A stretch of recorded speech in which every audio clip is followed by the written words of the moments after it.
Hello, my name is Cameron Knudson. I am from Ohio, and I will be doing a review on the Rock Diamond Carabiner.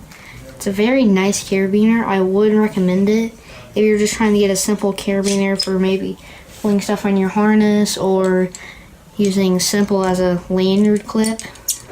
You can, it's very useful, helpful.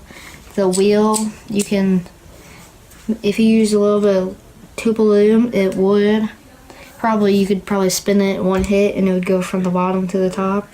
It's got a, I guess, I don't know, I don't think it's got a good gate opening for the carabiner size, and the little wheel, it's very, it doesn't hurt, but very like scratchy, so it's easy to get a hold of.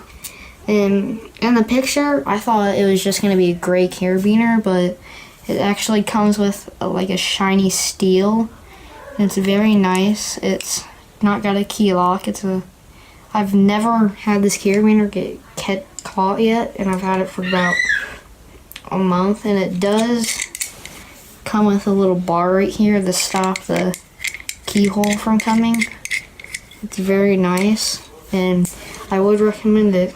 So this is my review on the Black Diamond, I think it's Nitron something carabiner. Thanks for watching.